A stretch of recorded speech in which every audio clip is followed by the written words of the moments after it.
பூஞ்சோலை மாணவர்கள் அனைவருக்கும் வணக்கம். இன்னைக்கு தமிழ்நாடு கவர்மெண்ட் மெட்டீரியலில் இந்திய எதிர்ப்பு போராட்டம் சார்ந்து பார்க்க போகிறோம். ஸோ இந்த பாயிண்ட் ரொம்ப முக்கியமானது. 1930 நன்னிலத்தில் நடைபெற்ற சுயமரியாதை இயக்க மாநாட்டில் இந்திய எதிர்ப்பு தீர்மானம் நிறைவேற்றப்பட்டது. அதாவது சுயமரியாதை இயக்க மாநாடு ஃபஸ்ட்டு 1929 செங்கல்பட்டில் நடைபெற்றிருக்கும். அதுக்கு அடுத்த சுயமரியாதை மாநாடு நன்னிலத்தில் நடைபெற்றிருக்கு. அப்போ இப்படி கேட்கலாம், இரண்டாவது சுயமரியாதை இயக்க மாநாடு எங்கே நடைபெற்றுச்சுன்னா நன்னிலம். அங்கே சுயமரியாதை அந்த சுயமரியாதை மாநாட்டில் இந்திய எதிர்ப்பு தீர்மானம் நிறைவேற்றப்பட்டுச்சு 1930.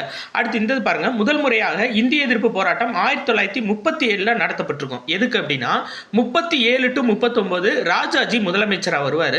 முதலமைச்சராக வந்த உடனே ஹிந்தி கட்டாயம் அப்படின்னு சொல்லிடுவார். அதனால முதல் இந்திய எதிர்ப்பு போராட்டம் 1937 நடைபெற்றிருக்கும். இதுவே இந்திய எதிர்ப்பு மாநாடுன்னு வச்சுக்கோங்களேன்.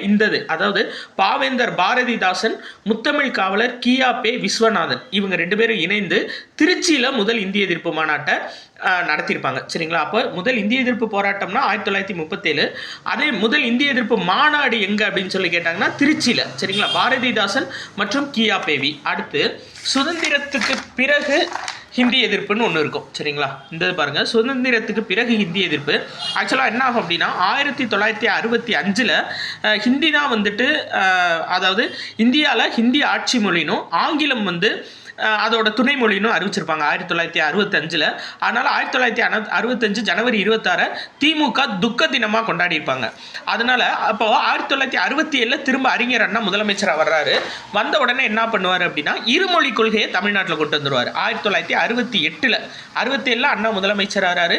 68 தமிழ்நாட்டில் ஆங்கிலம் மற்றும் தமிழ் இந்த 2 மொழி தான் இருக்கும் அப்படின்னு சொல்லிட்டு ஜனவரி 23 1968 ஜனவரி 23 இருமொழி கொள்கையை அறிஞர் அண்ணா கொண்டு வந்துடுறாரு.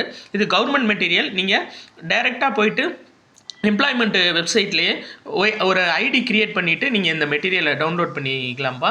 நம்ம students class plus test batch join பண்ணியிருக்க ஸ்டூடெண்ட்ஸ்க்கு இது பிடிஎஃபாகவே உங்களுக்கு குரூப்பில் வந்துடும். நன்றி.